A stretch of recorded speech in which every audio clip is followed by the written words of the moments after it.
unencumbering. Yeah? Yeah. It's just not like all up in my shit right here. Oh, yeah. Like I can.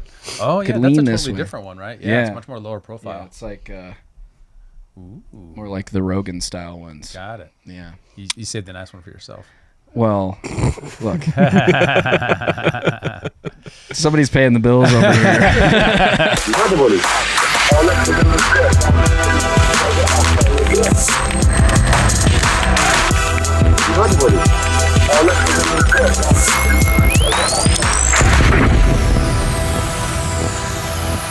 Elon spoke at a rally in Germany, giving the left everything they need to conclude that he is indeed a Nazi.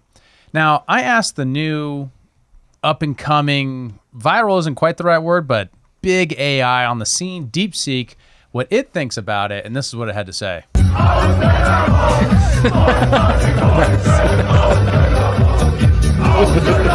Wow. Tell it likes blondes. That checks out. It's too good. It's such a good tune. It's a great tune. It's a great tune. I don't know what they're saying, but I'm actually kind of sad Kyle's not here for Yeah. this. Yes, as a matter of fact, our friend Kyle is not with us today, but we thank you anyway for joining those of us that are left for another episode of Human Reaction. David Rand over here to my right, Bennett on the buttons, an empty seat in front of me. Kyle, we miss you.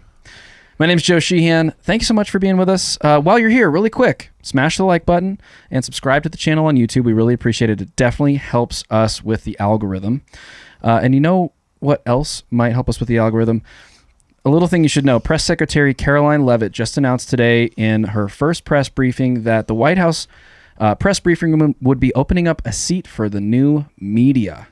And yes, of course, we have applied for a spot somehow. I don't exactly know how it's going to work. You're going to have to get a plane ticket out to DC at some point. But for a little sneak preview of the kind of hard-hitting journalism you can expect from us and the other new media members in this seat, we have the meme of the week from our Discord. Caroline Leavitt says, for our next question, we go to the new media seat. Pee pee poo poo butt fart 420 from X. What is your question? Thank you, Caroline. Does Baron Trump know that he is the Lisan al-Gaib, or is the Mahdi too humble to admit that he is the Mahdi? It's a Pepe Frog. It's a Pepe Frog. In a suit with a QAnon cup next to him. And if you haven't read or seen Dune, you won't get this, but, you know, you should go. Or internet culture in general. Yeah. Last week we did talk a bit about Baron Trump and his meme magic. Yes, as Kyle would say, his mimetic energy. Yeah, mimetic energy. And he has quite a lot of it. It'll be interesting to see who does get picked as well. Anyway. So leave a comment. It really helps us reach more people. And just to give you a little prompt on that, who is the bigger Nazi? Elon Musk or Pepe the Frog? Ooh. I don't know. How do you even decide? Or AFD or what's a Nazi? Tell me. I'm still confused. I don't know. We use it all the time. It's one of those words. It's one of those words that's just lost all meaning because it's been overused, overgeneralized, and applied to anyone and everyone that just goes against the left. Especially someone who's interested in ideas, it's especially frustrating because I just see it overused so often that you're just like, I can't distinguish between what I know about it historically and philosophically and how people use it. Yeah. But of course, we're going to be talking about it a lot today. So the algorithm is going to destroy us. So please help us by sharing this episode. Because it's not doing us any favors. We started out. Yeah, that's probably not doing us. I bet they got a trigger for that. Yeah. We're going to start out with DeepSeek. It's disrupting American tech. Yeah. I mean, it dropped on the scene. NVIDIA stock market crashes. Right? Yep. They're the ones who sell the processors, the GPUs that create the compute, the resource for AI. And of course, the American stock market being what it is, over financialized like it is, over leveraged like it is, of course, it drops. The biggest market drop ever of in any a single company. stock. Yeah. Losing $600 billion in market cap in minutes, hours. Oh yeah, something like that. It was shocking, and I think you're right. It does exemplify the fragility of the market right now. It's like, we're still riding this high. In fact, it's even, it's gone higher since the Trump bump and all that stuff. There seems to be a lot of optimism in the market and just in the world generally. Maybe not as much on the left, but the markets are certainly seeing it that way. And this was like a huge, crash back to earth, especially in light of the press conference about Project Stargate and all this investment that the U.S. government was doing into AI. This is just like totally cut it off at the knees. Well, it just goes to show you how much the stock market is not representative of the actual capital stock. It's a representative of gambling on meme energy, right? And where people think things are going, right? Rather than the fundamentals of a business and whether or not that business is going to grow based upon good business practices or opportunities in the marketplace based upon a strategy. It has more to do with, I saw a title. Yeah. Dump stock. So I shouldn't invest in GameStop? I mean, I think this is an example of, was it buy the rumor, sell the news? Yeah. Right? Buy the rumor that AI is changing the world. Sell the news that there's actually one out there that's 100x cheaper than all the stuff we're producing in America. Whoops. Yeah. So Yikes. the question is, what can it do? And I got this graph from MSNBC that kind of demonstrates its relative comparative strength in coding, quantitative reasoning and knowledge, and scientific reasoning and knowledge, comparing DeepSeek, OpenAI, Anthropic, Meta, and Alibaba. I noticed that Grok isn't on there. Grok is not on there. Is that because it's Well, it's not because as good? it's owned by a Nazi. So Oh, Yeah, right. oh, that's right. You can't platform a Nazi on MSNBC. All right, this is MSN. I'm sorry. So, Yeah. I mean, just looking at this graph, what I'm seeing here, and especially for the audio-only listeners, it's not the best in every category, and it's not even very marginally better than any of the other ones in every category. There's some that, like Alibaba, is not great on scientific reasoning and knowledge, but we've got OpenAI that is exceeding it fairly substantially there. So what is the hubbub about? Is it about the fact that it's so much cheaper? That's some of it, yeah. So it's 10 times 10. more energy efficient, according to MarketWatch and some of the experts in the space. And what is it that makes it so much more energy efficient? Well, so it was already, it's its methods for getting to what it gets to. It has different algorithms built into it so that it doesn't have to query as much of its database to make the inference that you need, that you're prompting it to give you.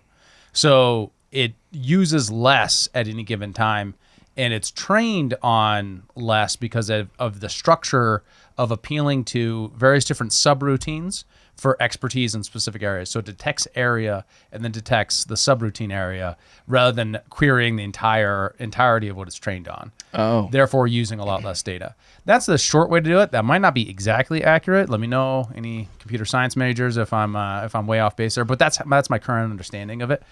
Now, this is actually what we expect in new technologies. Most technologies, like the incandescent light bulb, gets steadily more efficient until you get to LEDs, which are 1,000 times more efficient than the first incandescent light bulbs. We see the same thing in like material science. You see the same thing in all these other things. Doing more with less is the market process of competition. What's interesting here is the degree to which, this is obviously driven by fear. China did it! Ah! and it has some hard limitations because it's Chinese. Like you ask it about Tiananmen Square, it's like, that didn't happen. What? Where's that? And there was some crazy stuff about that you could find. And, while it does say on this graph that it's reasoning and knowledge are about equivalent, maybe even a little bit less than OpenAI, OpenAI has new models that are not out yet. So we still might be ahead, and this just might be FUD. Right. There was some interesting interviews with OpenAI developers last week, talking about their next generation, what they're doing, AI agents, and how it's more able to control things outside of just chatting with you. Additionally, it's reasoning specifically, like its ability to deduce conclusions and things like that are much stronger. That's exactly what we need, is an AI that's capable of deduction and control. That's great. That sounds great. Well, so So let me give you an example of what I mean by that. It's more like when in dialogue with you, it's less likely to. It's more likely to infer what you actually mean and be able to dialogue more clearly, reasoning like a person would. So easier back and forth where it's not repeating itself so much, for example, and just kind of querying the same and giving you the same thing over and over again. Additionally, I'm told that and I haven't tested it yet, so forgive me. I'm part-time. I don't have all the time in the world to prep this show, but I would have if I had more time. That this doesn't really capture to what degree DeepSeek is actually already there with those sorts of things. So is it ahead of us? Is it not? That's an open question, I think. But there's reason to be worried, especially on the efficiency. 10 times more energy efficient is huge, especially because so much of our AI dialogue in the United States has been like, how are we going to fuel this thing? It's huge. It requires all this gigawatts of energy. Yeah. But it's open. It's an open source. This thing is more open source than OpenAI in America, to be clear. So it has a GitHub. You can download it, put it on your computer, mess around with it. It has a white paper to explain its methods for how it got so much more energy efficient. So now we're now going to be implementing these in all the other AIs. So all AI is now going to be 10 times more efficient using less energy because China. Because China. Because a Chinese investment firm. People from China, they love me. It started an AI company in order to compete with OpenAI. Yeah. So is it your expectation that American companies, even the market leaders, would adopt this technology or some version of this technology, whether it be open source or not, once they implement it in order to make their products more energy efficient? For sure. There's no reason not to, because energy efficiency means better returns. You're spending less money on energy, therefore you have better profit margins. Now, this is maybe a question that the audience or some in the audience might be wondering here is, okay, so if it's open source, and there's a Chinese investment firm that put all this money into developing this AI model and spent what, like $50 million, I think, to produce this, as opposed to like, 50 billion or 6 million. 6 million? Rather than 100 million. Okay, so there you go. OpenAI's ChatGPT was developed on $100 million of initial funding. This was developed on 6. So what is their incentive if this is an open source code that anybody can just take? Where's their profit motive here in order to make their money back? They're betting on the improvement of the overall industry. I'm sure because they're Chinese, they have an initial is it going to tell me the truth sort of thing. So this opens up that veil a little bit, creates more transparency, hopefully more trust in the product. And that's one of the things too, is there's not really a representative DeepSeek that I was able to find or anything like that. It's all people talking about it. You know what I mean? So they don't have, it's kind of unclear in that sense. It could be nefarious, but hard to see how it is, because if you decide to put it on your computer or host your own server with DeepSeek, you can change the code if you see something malicious in it. I have a question. With it being open source, does that mean, like, would we be able to tell if it's taking data like everyone's, saying that TikTok does? So in order for it to work, it has to query databases in China. So to what degree it's feeding your information back to it, almost all AI uses its input as learning. Yeah. That's how it continues to learn. So it would definitely be returning your queries, I would assume. That said, you might be able to change that if you're a programmer. So you can release DeepSeek, USA for Linux that doesn't do that, I guess. Interesting. I don't know. Yeah, I think that would be a lot of people's concern, right? Is the data security, or who are we giving our data to, right? And would you rather it be a centralized closed source company in the United States or an open source Chinese entity, one that was like with a mysterious non-representative group of people running it? Yeah, right. One that was trying to create a AI cartel, according to recent memory, with the Biden administration basically giving OpenAI a monopoly, a government-sponsored monopoly. One that was, maybe, had a few potential murder connected to it. Maybe. Like all these things. Or a Chinese one that can literally just know, okay, this guy is really interested in Warhammer 40K lore, or whatever you're querying about. You know what I mean? I don't know. Like, what are they going to do with that? Henry Cavill? Henry Cavill's on there. I don't know. It seems like different AI models are becoming better at specializing in certain things, right? Like and I just had a conversation about this prior to recording. You've got Claude, which is really good at writing well, writes great copy. Or you've got ChatGPT, which is really good at generating good code if you're trying to build an app or a website or something like that. Mm-hmm.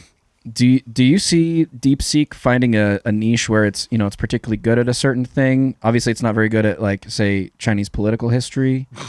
but but like it'll have a lane eventually. Will it be a part of the ecosystem? I suspect it won't make the founding fathers black. I was going to say, to be fair, Google's AI also sucks at history. So. They all have a weak spot, don't they? No, I mean, I don't know. I mean, it's too early to tell. I mean, this is brand spanking new. Yeah. We don't really understand what it means yet. Yeah. Well, and speaking of the sort of flash reaction and the fear around this, I mean, NVIDIA stock has recovered about 50% of what it lost yesterday. Is that right? So somewhere in there.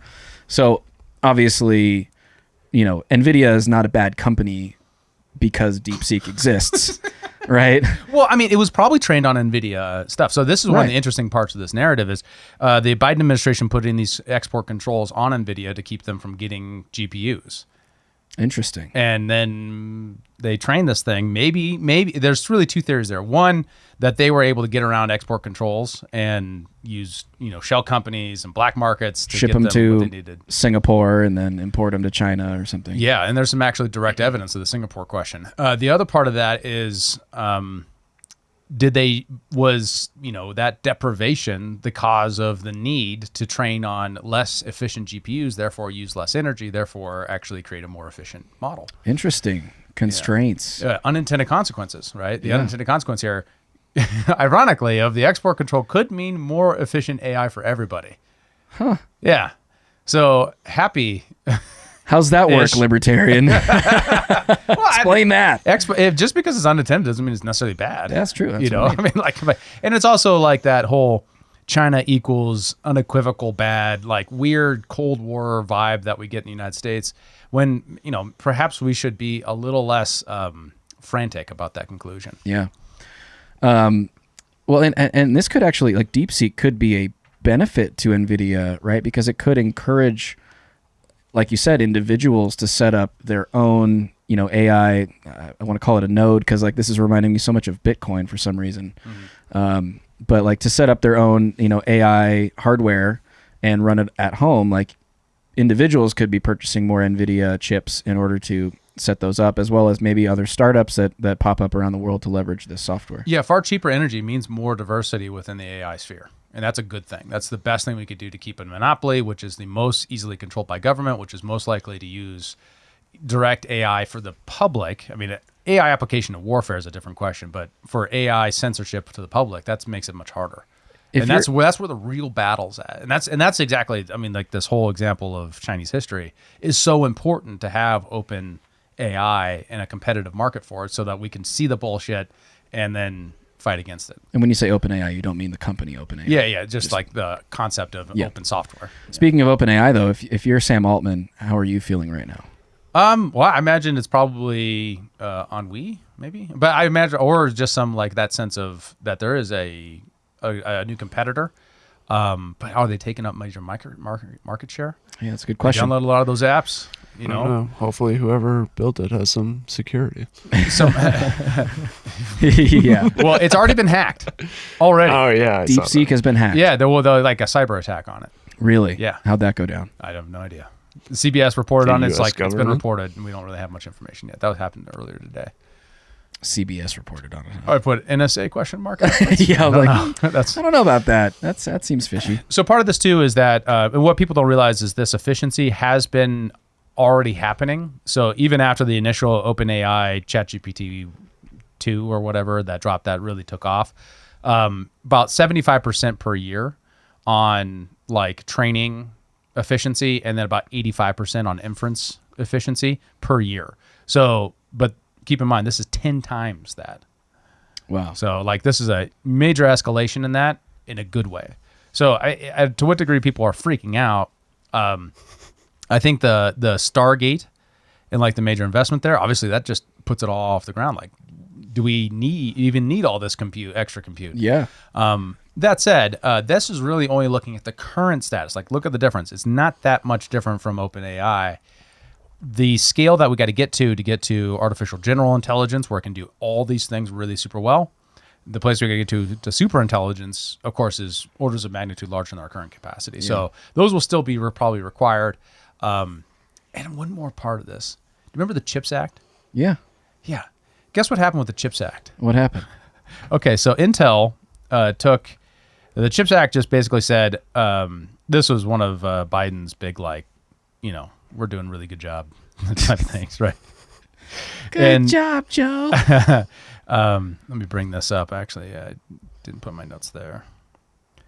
The CHIPS Act was a bill that spent all these billions of dollars on trying to create more chips in the United States outside of NVIDIA. A lot of money got given to Intel. They totally botch it. Nothing has come out of the CHIPS Act. Really? Of course, right? It's like why'd they give the money to Intel? They're a chip maker. They're the biggest processor company in the world. Well, but what about NVIDIA? Are they not an American company? Well, the goal is to create more competition to NVIDIA. Oh, I see. They don't want a Is that monopoly why in space. Intel's stock has plummeted over the last year? Probably. Well, they also lost their CEO.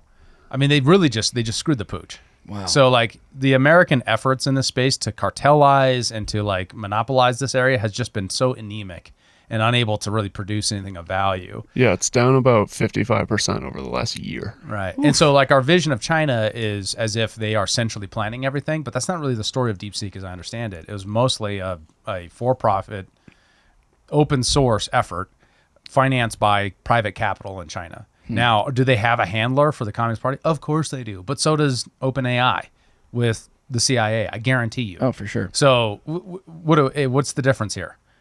Really, at the end of the day. It's just a matter of which government has its hands in which company, right? Exactly. Yeah. Interesting. I noticed on X. Sorry. I got it. It was billions. Intel received $7.86 billion in grants and $11 billion in loans from the CHIPS Act.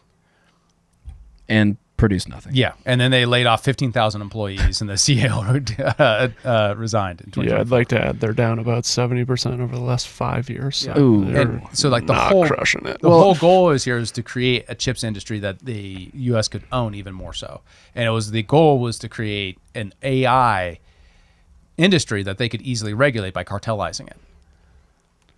Right. I just saw on X today, before we started recording, that Trump had suggested tariffs on Taiwan to incentivize more chips being made in the United States. Tariffs on chips made in Taiwan specifically. And other interesting news around this, I also saw that I think it was last week, Nancy Pelosi sold about $1.3 million of NVIDIA stock. Whoa. Yeah. Apparently she also bought some call options, but, Don't be suspicious. Don't be suspicious. She probably made off with some good money, even with the 18% downturn. The call options on NVIDIA is insane. I haven't looked. Blasphemy. So I don't know. I don't know how to interpret this stuff yet. It's just not clear to me how this is developing. Yeah. Could that mean trouble in Taiwan? If Trump is using that stick, what's the carrot? Right. I mean, if there's responding tariffs on chips from Taiwan, that would be disastrous for American AI. So what is the goal here? It's always hard to tell with that guy because the 3D hungry hippos. It's not 3D chess. It's you got to watch what he does, not what he says. As usual. So sure. It's always I always try to restrain any kind of commentary until I really understand what he's doing rather than just what he's saying. Yeah. Very fair. Very fair. All right. So I do want to talk about Elon Musk and AFD, unless that's it for DeepSeek. DeepSeek. It's like the one in your laundry room. Yeah. It's very, DeepSeek. very deep. Yeah. That was bad. Well, I didn't say DeepSeek. All right, I just had to follow up. See what he's leaving me here for improv to work with. On to Elon Musk and AFD. The new small mustache man has rejoined his rightful place in the world in Germany. Yeah. Yeah. So I want to get into this, but I want to talk about why it matters up front. And I want to note something that we kind of talked about in our immigration kind of monologue that we did, that there's this international phenomena, a push-pull. In the mental model I want to advance here a little bit is that politics is Newtonian. Every push creates a back push. Every down push creates an up push. So 5 years ago, Britain was under conservative leadership with Boris Johnson after Brexit. Under that leadership, they decided to push out a new green agenda. right? UK got out of the EU, and then elected a conservative government, and then had that conservative government start implementing the same bullshit that the EU is doing, right? They failed to secure new trade deals after Brexit, like enough to really make up for losing the free trade zone in EU, the degree to which it is a free trade zone. Failed to address migrant issues, failed to deregulate as promised, and then Labour swept into Parliament. Now, the Reform UK is surging like crazy with the return of Nigel Farage.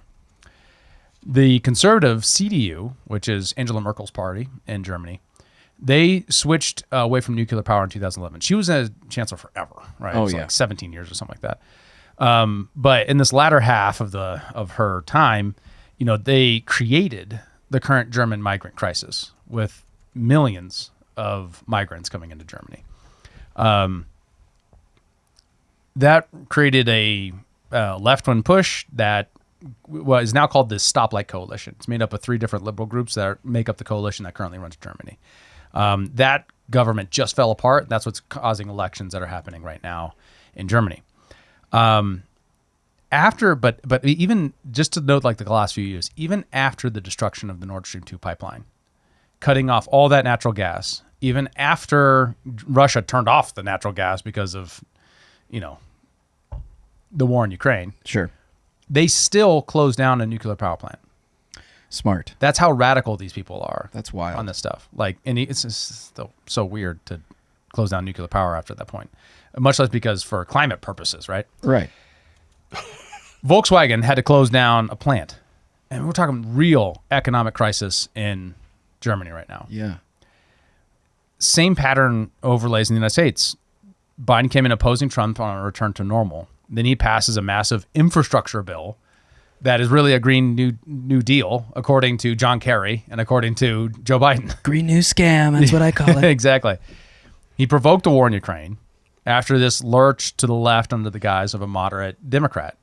Now Donald Trump sweeps America, right? This pattern is playing over and over. It's just left, right. It's just a pendulum swinging back and forth. Yeah, and this, that's the Newtonianness of it. Every push has an equal and opposite back push, especially after, what is functionally, in many of these countries, functionally on both parties, whatever you're at in any party of this, any part of the political spectrum, a consensus, a progressive consensus since the 30s till today, really. I mean, the 1930s till today, or 40s maybe.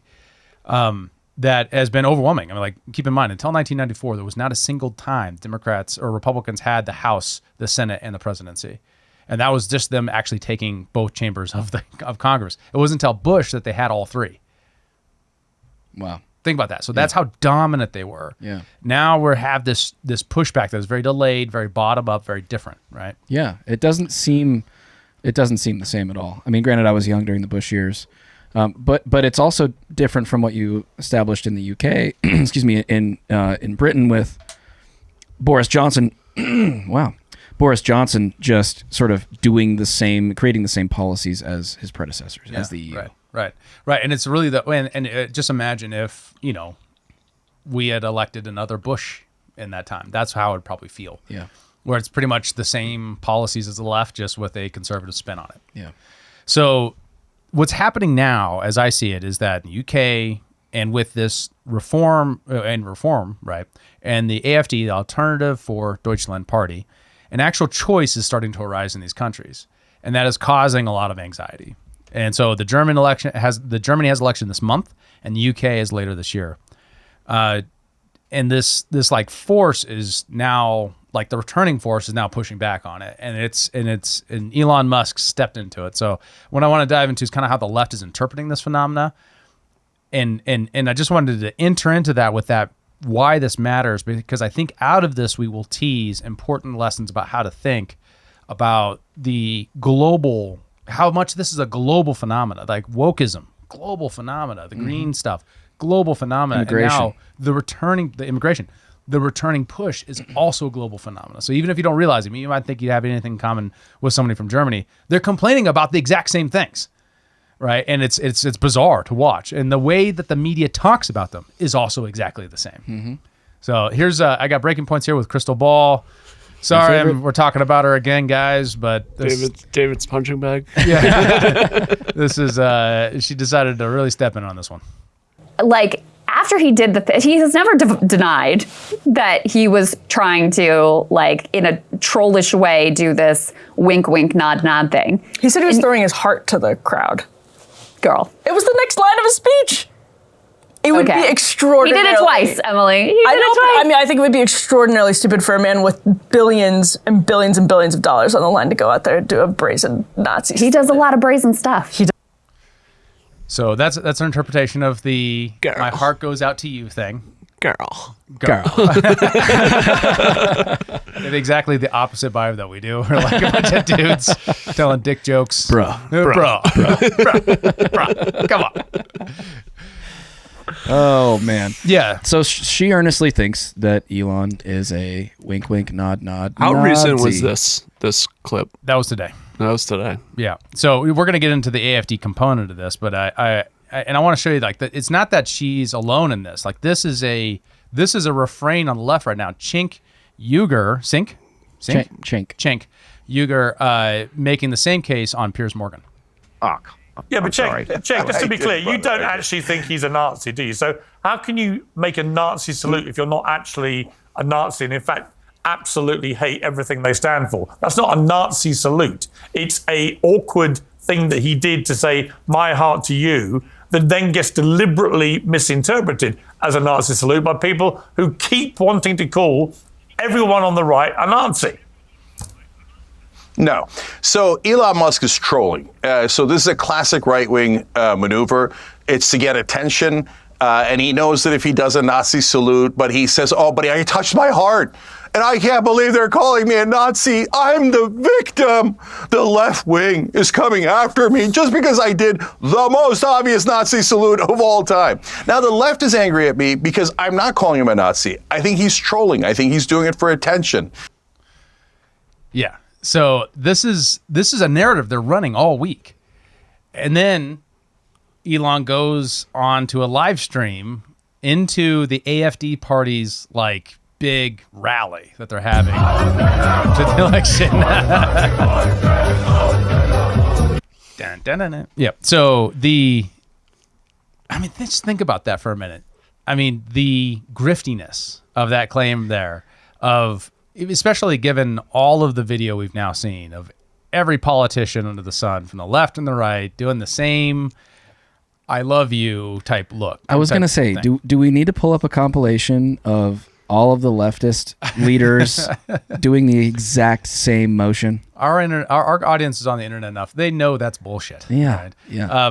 But that's just one of those things. Like, they've been doing this. So then when they see him go on in Germany to AFD, which is, if you look at the Wikipedia page, is obviously a Nazi party. Oh, well, according to Wikipedia, for sure. Yeah, exactly. And we have this reaction to Wikipedia, but they're like, oh, it's a neutral source. I mean, come on. Gosh, obviously. If you go on our Britannica, guess what it says about about what their platform is? What? It doesn't tell you anything about their platform. It kind of vaguely describes it and then says that they're Nazis, like that they have National Socialist connections. So we're going to dive into it. We're going to separate it, but I just want to let her make the case for herself, because I don't want to be seen as not being fair to Crystal. He does a lot of brazen stuff. He does a lot of stuff that doesn't exactly make sense. Here's the thing. So in addition to the AFD thing we're about to show you, which I think bolsters my side of the case here, any reservation I had about whether this was intentional was eliminated when, first of all, he's posting on Twitter about how much a troll he is. And he was sharing that meme of, like, the goose with, like, the thing, like, there, and it's like the thing I'm not supposed to do, that, and then he's doing that thing he's not supposed to do. And it's like, you knew what you were doing. All right, so we're going to get into a minute. I was supposed to jump ahead there, but I have to note the humorlessness of these things. Like, they think, like, there's something morally wrong with trolling, like with being funny on the internet. What is trolling? What is it? I mean, it doesn't mean you're an actual Nazi if you're doing that. It means it's necessarily telling a joke. You're doing it to provoke a reaction, which is obviously working. Yeah, well, yeah, but I don't think he did that as a Nazi salute. No, I don't think so either. Right? Like, and that doesn't mean, just because he says things to get a reaction in other places, doesn't mean he did that here. That's a non sequitur. Right.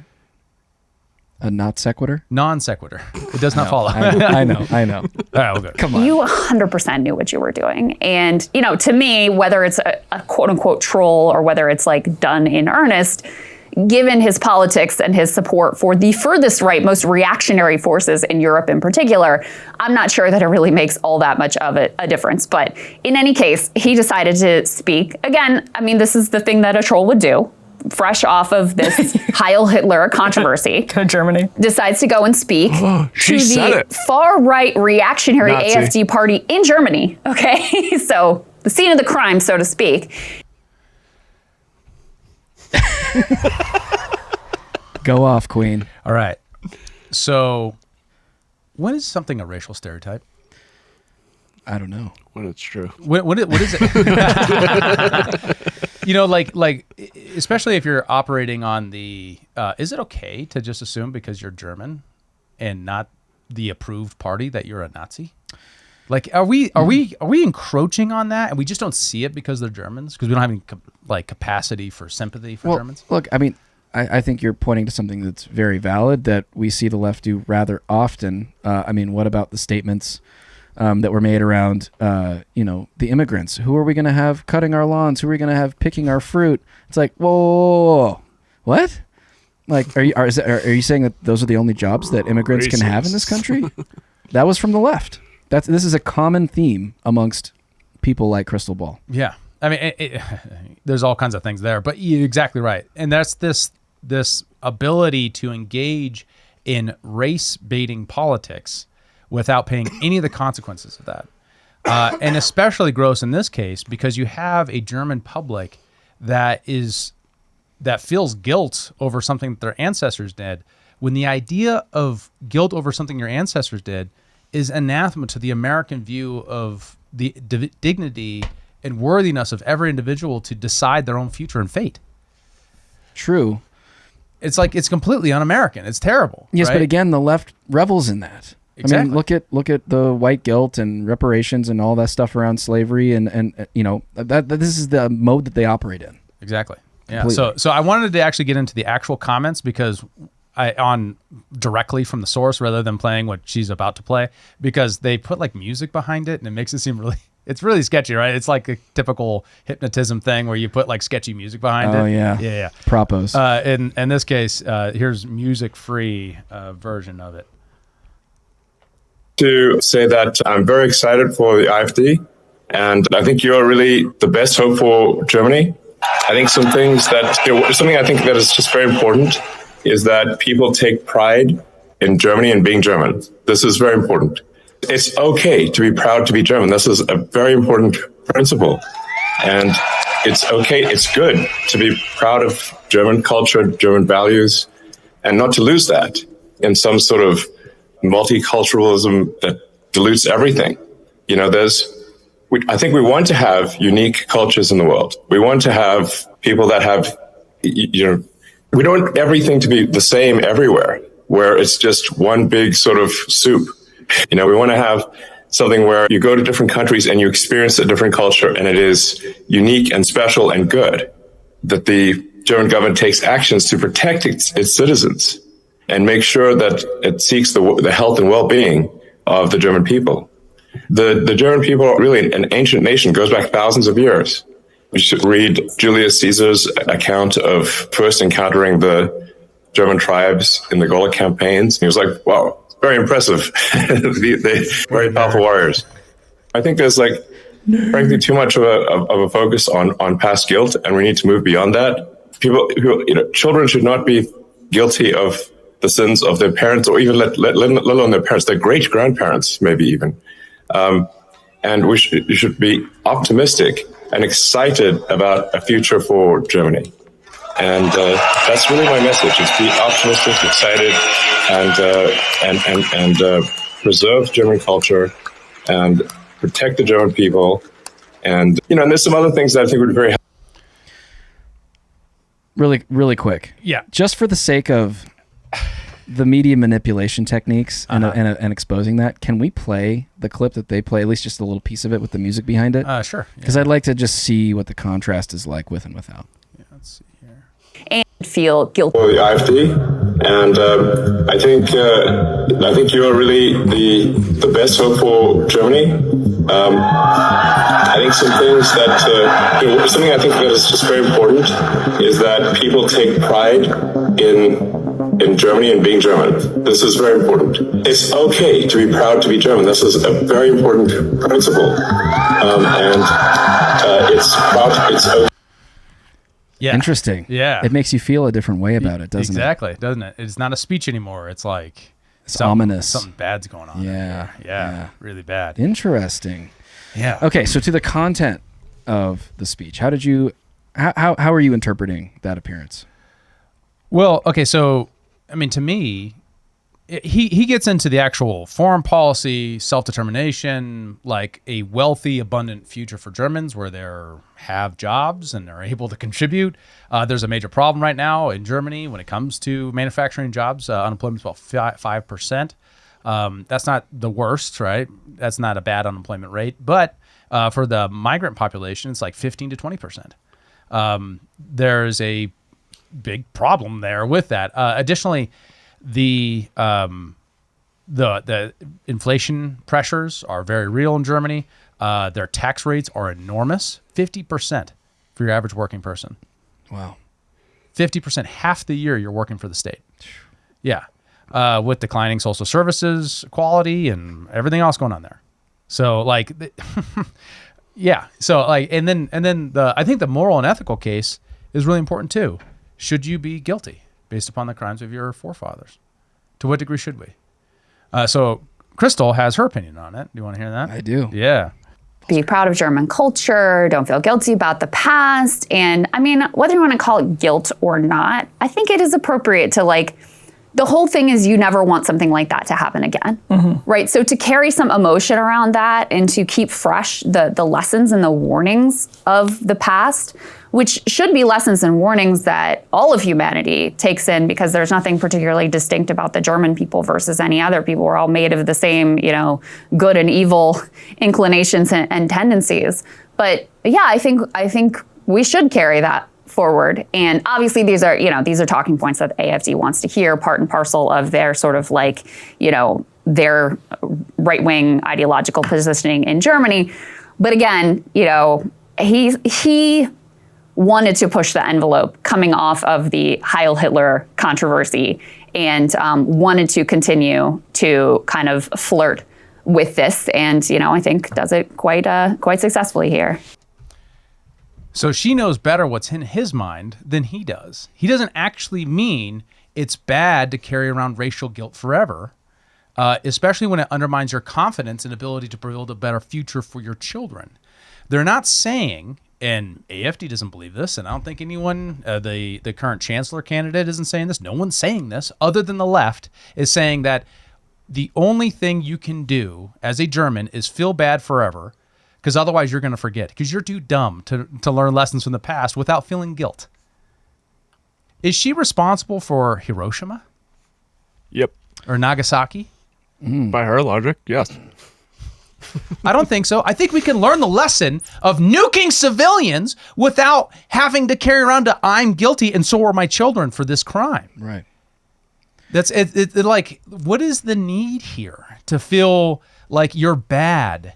That's guilt is a neurotic emotion, right? It's not learning lessons. One is intellectual, the other is emotional. One is a motivational state that demotivates you and puts you in the position of you're garbage. And the other one is I'm a moral person and understand history and apply those lessons to the current moment. Right. Well, yeah, I mean, I think you perfectly exemplified. One is emotional, one is rational. And again, just to highlight the fact that like this is the common mode for the left, it's a positioning of victimhood mentality, which is pervasive in this culture in America and in the world.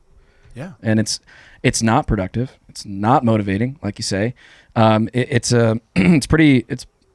pretty regressive, I would say. It's backward looking instead of forward looking, which is ironic given that these are people with supposedly progressive values. Exactly. And they actually claim that this is all reactionary, like the AFD's reactionary, when actually what they're doing is they're framing it in this framework that makes it clear that they're saying that the past doesn't determine our future, but you are You're the reactionary.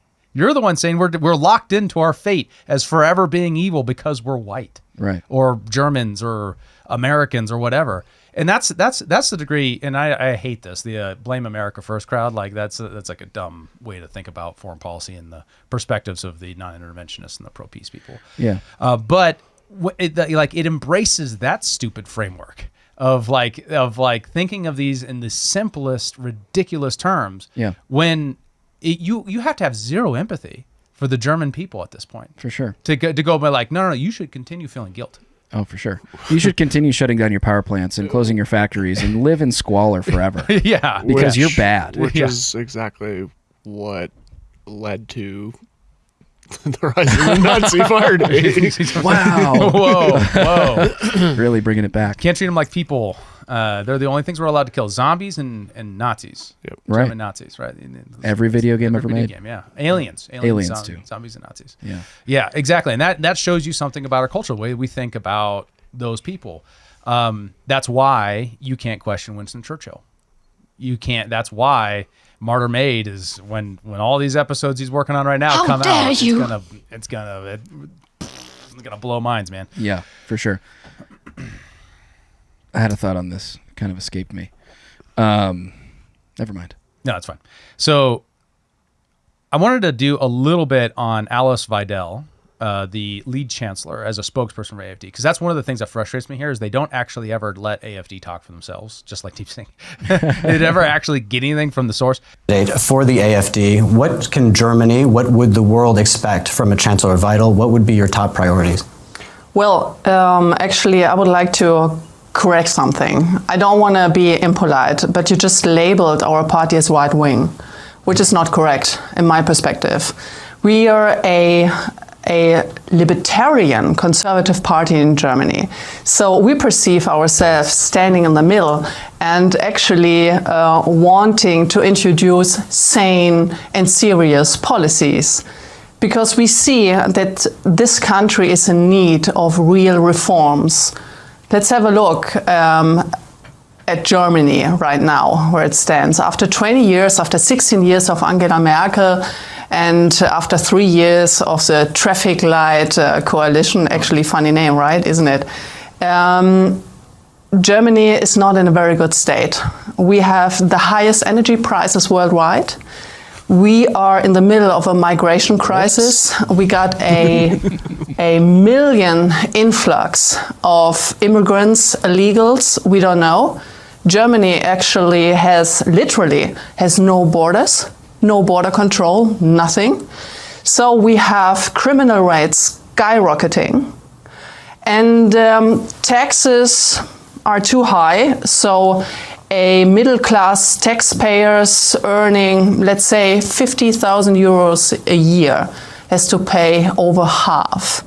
So I think there's a lot of room of real policy making, lowering taxes, okay, and then having also a serious energy policy.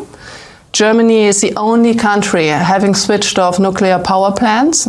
So this country government has imposed a obnoxious policy making, having a industrial country like Germany just being supported. Sorry, it's very important to have a status quo here. To have an industrial country like Germany, just like being dependent on solar and wind power. And yeah, I'm only calling solar. Solar. Makes it sound so exotic. It came back to me what I was going to address earlier, which is that making these arguments purely about marginalizing these people, only emboldens them, right? Like you only get more pushback from that, and secondly, it proves to anyone who's watching with any sort of an objective perspective that you are unwilling or incapable or both of engaging with the real substantive ideas of these philosophies in good faith. And I don't think that works. I mean, we just saw a complete rebuke of that in the United States. Yes. And the media spent the couple of weeks after the election, trying to analyze what they did wrong. And there were some good takes and there were some really, really bad takes. Mm-hmm. Well, it's because Hispanics are racist against black people. That's one of the bad ones. Blacks don't like women, I guess. Oh, or right. Like that. Yep. But now here we are returning to that. Right. Again, as soon as Trump is in office, forget about all the good commentary we had on where we might have failed, where we might have forgotten the working person, the average American in this country. Mm-hmm. We're right back to calling everyone on the right a Nazi, and it's not going to work. It didn't work last time. It won't work now. Right. And Trump's approval ratings are now at record highs. Right. And AFD is sweeping. They're doing really, really good, especially at a brand new party, relatively speaking, compared to the CDU and other parties. What are you talking about? They've been around since like the 1930s. Bennett over here with the zingers. Damn, not cool, man. I'm kidding. That's basically what everyone else is saying. So certainly crystal ball's position. And I think you're absolutely right, and it's really touching the core of the globalist project that creates this response. And they have to have this environment where you can't know anything in order to maintain that. You have to hide all the things and create a total information control. That's what the CIC actually calls it.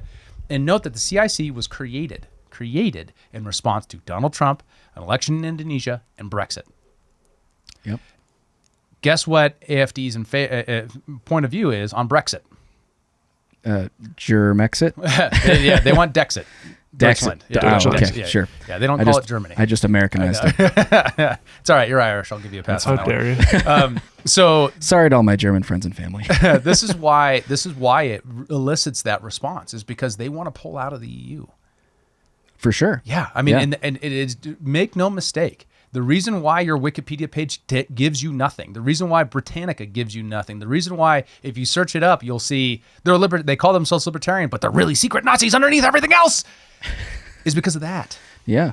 I mean, I really think that. I mean, and that's a bit conspiratorial, but we actually have evidence of the CIC. We know it exists. We know what the tactics are. We understand it now. We have the documents to do the Alex Jones thing. Yes. To suggest that this is a real thing. Yes, and I think you bring up a great point with Alex Jones. The alternative media no longer allows the CIC to keep the cat in the bag on this stuff.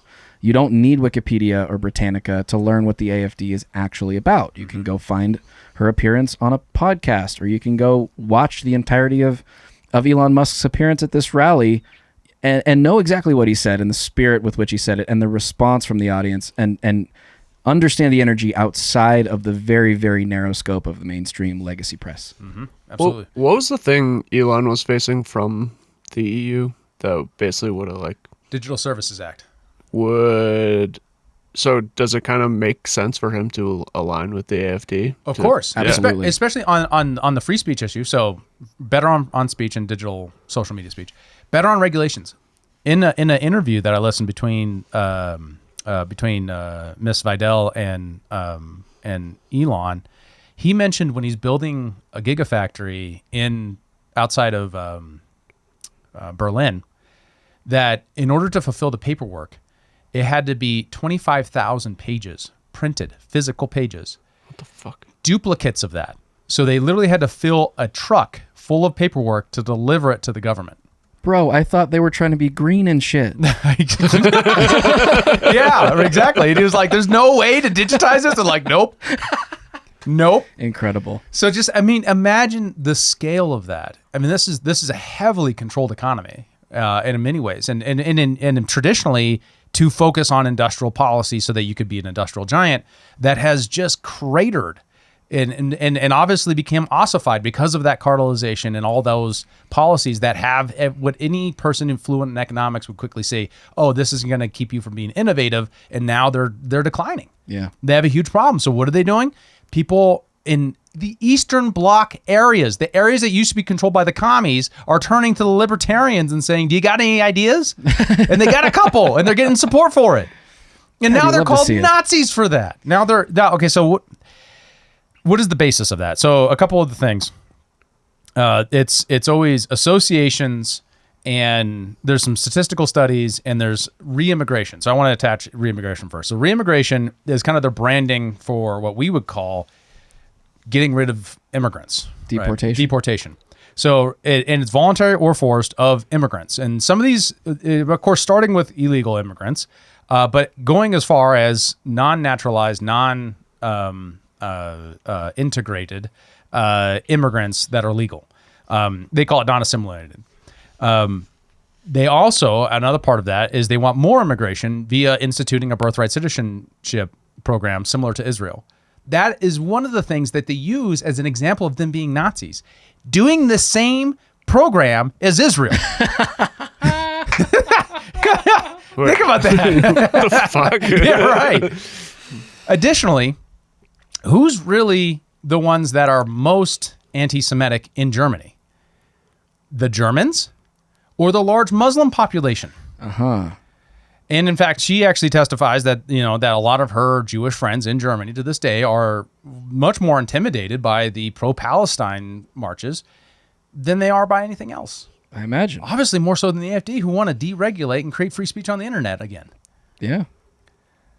Sounds pretty fascist to me. So I want to go into a little bit more of like the claim that there's some basis for that. So according to a study, Holocaust denial in Germany is about 2%. Right. That's interesting because it might be higher than that because it is illegal to be a Holocaust denier in Germany. So if you call them up and you're like, hey, do you deny the Holocaust? Yeah, are they doing phone surveys? Yeah, right. But AFD is reportedly 15%. Right. So this study claimed that. And you can find that on Wikipedia. It's the leading thing to make their case. Of course. I mean, do we know anything about the methodology? I didn't get that far. Okay. Once again, if you're a supporting member and so we get enough supporting members, I can do this professionally and then I can give you more information. Yeah. This is all I got. And another part of that case is 10 AFD Bundestag members were found to have participated in a closed Facebook group called Patriots, which, among other things, had anti-Semitic, racist, and pro-Nazi and conspiratorial posts were widespread, according to Wikipedia. I looked at some of these, and most of them were jokes and memes. I imagine so. Insensitively so. It kind of looked like a bro texting group. Like, I don't know what you're talking about. Yeah, that doesn't exist. No, absolutely not. David, what the fuck? Andreessen's already outed us on this. Okay, so dudes will get together with other dudes on secure messaging apps like Signal, but these guys were dumb enough to do it on Facebook, and especially as members of a parliament. And we're putting memes on there, some of them being very spicy. Now, is that insensitive? Yes. Is there comments sometimes by some Bundestag members that encroach on that and are insensitive and go over the line? Yeah, sure. But it's like you take something that has this huge base of population support and you define it by a very minority position within that group. Yeah. To be clear, Democrats, that means that Crystal Ball, because she is a Democrat and a leftist, has to own all the Dixiecrat positions forever. Right? She has to own the racist shit that Black Lives Matter was saying not too long ago. Much less the very racist stuff they were saying, the very pro-Palestine, like scary, like pro-Hamas stuff that they were saying. Oh, yeah, for sure. Because, as a member of a collective, you don't have an individual viewpoint or opinion. You can't. Yeah, right. You can't. Well, and this is a common, and in philosophy it's called a composition fallacy, right? You define the whole by a characteristic of a minority of the whole. And the whole is different than the characteristic of the minority of the whole. Every political party has crazies in it. So in the United States, we've been dealing with this forever, right? You'll have some crazy racist pastors be like, you should vote for George Bush. And people are like, that means George Bush is a racist. And the same thing is happening right now in Reform UK, trying to associate any talk of, who's the guy? He did the documentary. He's Muslim rape games. He's kind of early mover on that. Who am I thinking of? Shoot. Robbie? That's what I thought it was. Tommy Robinson. Tommy Robinson, yes. Sorry, Elon. Or sorry, Bennett. It's the nicest thing you've ever said to him. I think he just called me a Nazi. It's been a long weekend. So yeah, exactly. Tommy Robinson. So where the media will go to them and be like, do you denounce the terrible criminal that is Tommy Robinson? Now, when Americans see this, and like Tim Pool had a good defense of this, is that Americans see this, they see lawfare when they see Tommy Robinson. They're like, this looks like a guy persecuted by the system as much as but I can't really tease apart what's legitimate and not legitimate, so I'm going to hear him out. Probably Elon has the same perspective. But an early mover on this Muslim rape game problem in the UK, and one of the popularizers of this across the globe is a real problem that is now forcing the government to actually take it somewhat seriously. Yeah. So we have this like composition, like media game that they do to manipulate the public to say, hey, there's someone somewhat associated with you who believes bad things. Do you believe that bad thing? Do you believe that bad thing? Are you going to denounce them? Right. It's what they did to Trump at the with the Charlottesville hoax, right? And I was just going to say, even if you do denounce them, they're still going to keep asking, and like because they still do it with Trump. Yeah, exactly. Until they get you in a soundbite where they can say, "Look, see." Yeah. When did you stop beating your wife? You can't answer that question without looking like a bad person, right? So it's obviously a trap. What if you say, "I don't beat my wife"? Wait, was it? But that's. What if you say, "I don't have a wife"? What are you talking about? if you don't have a wife, then you get out of it.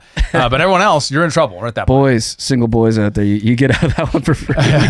Bachelor's got a privilege on that one. Nice. So, are they libertarian? Is one of the other questions I imagine our audience is actually wondering about, right? Kind of. I think they're more libertarian than the CDU, but way less libertarian than any libertarian in the United States, right? So they're like European version. So we got to be generous with how they define that. And when she says conservative libertarian, I think she really means that. They have a lot of, like, for example, they're opposed to the private use of cannabis, while the TLC generally supports it. Yeah. Right? That's the only position which I could find the Traffic Light Coalition being more classically liberal or libertarian than the CDU or than AFD. So okay, gotcha. So the case is that a few members were accused of attending a Nazi rally back in 2010. A few members. And how large is this party? It's huge now. Like when you count voters, we're people talking joining the party, hundreds of thousands, millions. Yeah, we're now supporting it. Yeah. Was it like a real Nazi rally, or was it like Trump MSG? And that I wasn't able to do the research on it, but there was pictures and dudes with face tattoos with swastikas and shit. Okay, yeah. Real one. Yeah. But you never know, right? It could be a media manipulation too. I don't know if that picture was actually from that rally. Right. That's a classic, tactic we've seen in the States over and over again. Or you get a, fringe group of guys to huddle around a legacy press photographer for a photo op who aren't actually part of the event. They're there to be illustrative of all of the degenerates in the audience. Right. Yeah. So I want to play Who's the Real Nazis now? The TLC or AFD? Welcome to our new game show. Who's a Nazi and who's Nazi? Perfect. Yeah. So okay, how do we play? Yeah. So I got the questions here on the notes. If you want to get into it, and I'll answer the questions as we go. Okay. Am I asking you the questions? Yeah. You can ask me the questions, so that way I can bounce back and forth. The Traffic Light Coalition is now cracking down on immigration. Yeah. So who's the Nazi? The guys who said immigration's a problem, forcing the mainstream party to, actually do something about immigration for the very first time and forever? Or who's the Nazi here? Now TLC's cracking down on immigration. Are they Nazis for it now? Do they hate Muslims? Like, if that's the biggest thing that they... I'm sorry. You said TLC and I just immediately thought of the band. Yeah, no chasing waterfalls. Yeah. So you're thinking, I was like, Traffic Light Coalition. It's just too many words to say, but a group of 3 liberal parties. Great. The current government is now cracking down on illegal immigration for the first time in 2 decades, thanks to this pressure from AFD. They are taking now. It's the same thing in the UK. Reform UK is putting a lot of pressure about this Muslim rape game story that is going viral. There are other actors and stuff besides them and Tommy Robinson. Yes, I know that. But because of the new challenge from them, the actual liberal government Labour starting to take it actually seriously and try to do something about it. So they're taking their position now. So does that make it a Nazi position? Would you take it? It's like calling Donald Trump a Nazi all day, and then he's sitting down next to Barack Obama, and they're like fist pounding each other. And, True. It's like, okay, who is in favor of banning parties they disagree with? The current government is trying to ban AFD. That's a real story from only a couple months ago. Oh, this is a good one. What about compulsory vaccines? The current government's in support of it. Guess who's opposed to it? AFD. Compulsory vaccines. Like literally Nazi experimentation on an unwilling public. Yikes. What are we talking about? Or should I say the third yikes? Yeah. Okay. And I want to note too, in order to get this information, I had to You're like 0 for 4. What's that WNBA player's name? Angel Reese. Angel Reese. In order to get the information to actually confirm where they're at on these issues, I had to move my VPN to Germany, get into German language, translate a bunch of stuff, and then do a bunch of work to finally find a PDF, download the PDF, turn it into a Word document, translate in Google, turn it back into a Word document so I could actually read it. Members, viewers, I just want you to know, this is the kind of journalism you're supporting by supporting this show. This is what it takes. It was not easy, dude. This is not the shit Crystal fucking Ball is doing. Okay? All right, next one. Girl. What about... Girl. Girl, what about euthanasia? Bruh. The only political party that has any skepticism of euthanasia that I was able to find is the AFD. Really? Yeah. Everyone else is like, the government will kill you if you want to die because we respect your bodily autonomy. Oh my God. Think about it. Oh boy. It's fucked up. Okay, what about censorship? Censorship? AFD is the only one with an anti-censorship platform. Wow. What about school choice and indoctrination in public schools? Something the Nazis were kind of known for, and the AFD is the only one with any amount of platform in it. Now, it's modest compared to American standards, but at least it's there. They say, we want to end the banning of homeschooling. Homeschool is banned in Germany? Yeah. Really? Yeah, you cannot homeschool. We have immigrants from Germany in the United States as political, asylum seekers because they want to homeschool their kids. No shit. Yes. That's wild. That is wild.